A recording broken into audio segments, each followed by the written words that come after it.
boom fata ena bomb atu say pa adetie bia no ye tinsem foforo me ne wo ka say Kingdom FM ana ene brother Sammy ana yeda sorry ya oni fire oja a clash e wo Kingdom FM nene ekrofo emi enu ko joma numu ye ene de numu dwane de we demand nyonko na we diama nyonko na we diama nyonko ene o ma dane dan wo mo ho sa ensem bebre ana ekọ brother Sammy e kan nsem bi na nsem o kan ye no o se ye yan kase yanum tuni eye Nacee oh me sure so uni ye gospel musician Nacee a otonyom ma honhom etumi esane free sroba no brother Sammy say Nacee eye ne ba brother Sammy e ba ne nyum to ma utumi biewa no e ka se Nacee eye wo ba me sure say Nacee e ba no be reply brother Sammy na brother Sammy be ye ne ba e be ye ne papa da ben ye nti ase ensem bebre ana brother Sammy e kan ye me ba Nacee fire say Avraham ye ne ba also wa betra say wo ba ne Nacee me ba no wo nwum yes Nacee ye me ba me da nante no so Nacee bo no man zama nante ne so da bi de ye me ya ye me hu se me nua wa bonyum ana o de abetu dwa se obi anya challenge se de be ya nwum no betima hit fast na me hu so me nua nwum no ne ye nya bi mu ane nipa 5000 ye bi no me nko ame de na Nacee e ma ye delete free ho me ye nwum no wi e no no atwe atoto ne the social media 3 days time me hwe ya wa yi free ho because na me de na take lead na nkrofo use me de na TikTok ni ande na asa ahoye bi ya bamla wa o si enye challenge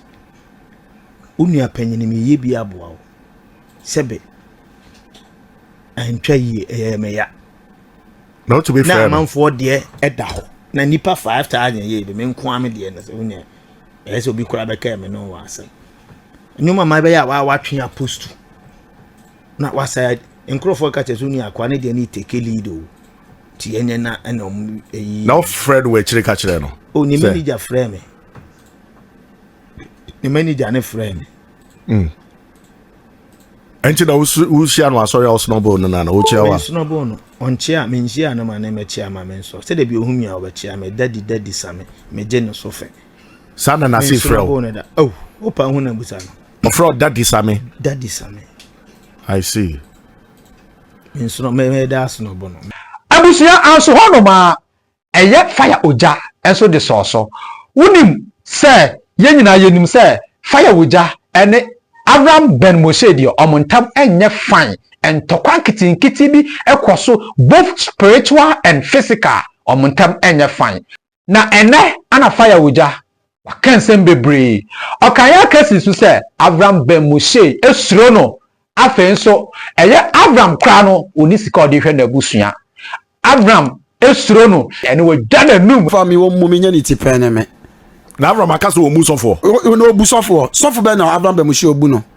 omma o di o matem na o betimi ahwe na the Bible mu asem no otimi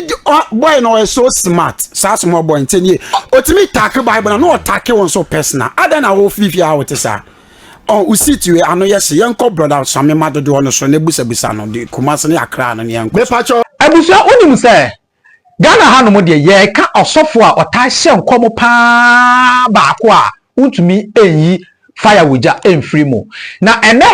emra akasa mo nkomodie nu ekoso ewo Kingdom FM no interview anu bisa no se ene eye Ghana Black Star wa wunim ye ni je for match ese se fire wuja tumi ka bibi efa match ne ho fire wuja se wedi e onu kra de wonim onim sai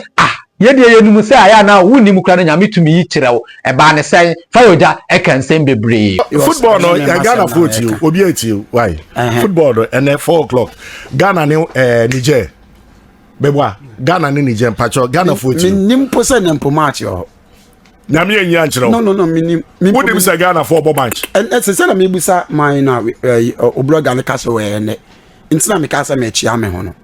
sa yes. Oh, okay. Minimum po. Eti whatever wunim na nti wuntumi hunu bibia. Oh, ebi o wa me da ho a minim kura na ebetumi aba ebi onso a minim a me bo ho mpaye. But we the me who say we say wouldn't say be lose say your friends say minim but Ghana and Kasa dey say your bomb empire ma won because Ghana Blaster e jane dum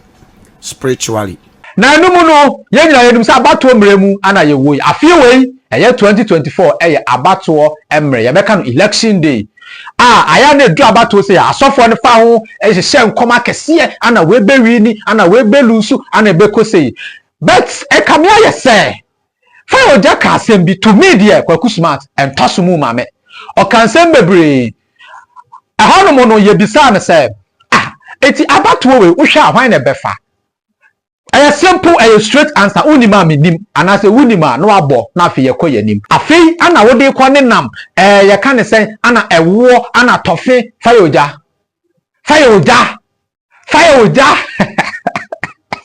chale sama ka na tosumu ba bia Abato we no ebe very peaceful. Okay. And to kwa biye ni we besisi wom. Okay. Ebe kone boko. Okay. But jobedia kunyan so ebe surprise wo bia. Na se na mihu no. Mihu edan fefefe. Sesio edan ni mun nkofo ogum ana konya si dan nim. Tie yi kire ni ye pa da social media me share ya chepa. Edan ni mun nkofo ogum ana konya si dan nim. Mihu se edan na echi no. Mihu nipa me yansape. Nti omo pre aba no ho ni no mu di agro omo nka ho bi me ho nipa miensa aye de omo salaya omo face e dan fefefe no bi akonya ne si no ana me hu nkofo mo shentade fita bebele na de odi kan omo ka kire ne se akonya ne ye wodi a kone kofa nti enije eni ahun sepe ankofo fita ne ka kire ne nti no na wo koboko ana odi kofa akonya no de otosu mienu no enkofu fita na nka hwe ankyere na ogina hwa na odi wuye wanya konya ne bi nti obi pa konya ne bi adi onya ni da na odi akowom yes di orito no ete se ya ka kire di odi kan ne se akonya ne dia onkofa no okoboko ntimi se di orito ne eye fast ekofa edan na chi bie ntoku ya hwe edan nim na ne nkofo wo dan nim no bi so say de be no omope omo mo pe wo ne tofe mi se sunsum no okope wo ne tofe de ble wo mo bie ntokran mo ofa mo obetena akonya no so akoa na nkofu fita nka che nsa de ne na oba na obi te so dada nti Ghana akonya no de obedi na nya ne de a mawie de o waso ti de wo ne ka kira safo de obedi na nya ne de a they wine dia ebe wine dia nsa di obenya konya ne di no enyo na konya ne di enkofu fita nka che nsa akonya ne de no na ye ne de a obi di wo ne tofin obi di wo ne tofin ande ko wura mu mawie.